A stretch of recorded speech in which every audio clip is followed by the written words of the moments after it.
L'actualité sportive, là encore, il y a de l'ambition.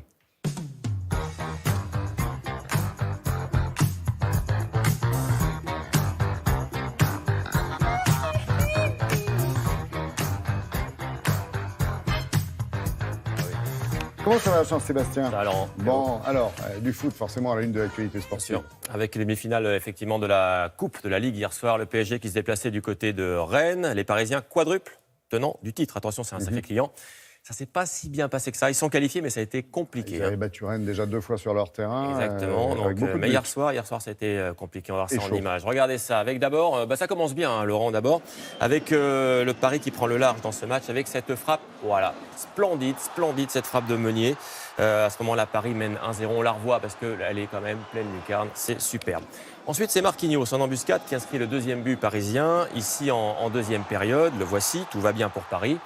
Et puis dans la foulée, le Celso marque le troisième but du PSG. Entre les jambes, cette fois, du gardien rennais, ça fait 3-0. Là aussi, on vous le remonte, voilà.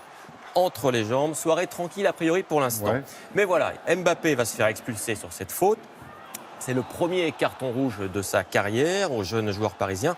Paris joue à 10. Du coup, Rennes a des opportunités. Sakho en profite ici et ça va faire 3-1 à la 84e. Les Bretons, ils poussent, ils y croient. Ils vont inscrire un deuxième but sur cette frappe ici de Persic. La voici, 3-2. Là, c'est le scénario un peu fou. La fin de match, elle est complètement tendue. Et finalement, donc, il y a eu quand même 2 buts refusés dans ce match par la vidéo. De 1 de chaque côté. Mais Paris va se qualifier. Paris qui va tenter de décrocher un 7e trophée dans cette compétition. Voilà, donc pour les Parisiens qui joueront soit contre Monaco, soit contre Montpellier qui s'affrontent ce soir dans l'autre demi-finale. Il y avait de la Ligue 2 hier soir aussi avec 21e journée de la Ligue 2. Lens-Sochaux. Bonne opération pour les Sochaliens. Victorieux 1-0 à Bollaert. Un but ici de Tousgart. Au championnat, Sochaux remonte à la 8e place. Lens reste en bas du classement. Scotché les Lensois à la 16e place. Quand même, attention du côté des Lensois. Basket européen? Ouais, avec une grosse soirée effectivement pour les clubs français hier soir. 3 clubs français sur les parquets. Avec il y avait Limoges en Eurocoupe, il y avait Nanterre et Strasbourg en Ligue des Champions. Regardez ce qui s'est passé. D'abord, la joie des Limougeaux hier soir, les Limougeaux qui sauvent l'honneur, ça c'est bien. Avec une première victoire, il fallait que ça arrive en Eurocoupe après 4 défaites, 80-71. Et Limougeaux vainqueur des Italiens de Reggio Emilia avec une belle prise de risque à 3 points. Mais voilà, c'est trop tard pour Limoges qui de toute façon, Laurent, n'ira pas en play-off dans cette compétition malgré ce beau succès hier soir. Pour Strasbourg, en revanche, la qualification en play-off est toujours possible. Les Alsaciens vainqueurs hier soir des Polonais de Radom. Victoire la plus large pour le coup, 99-81.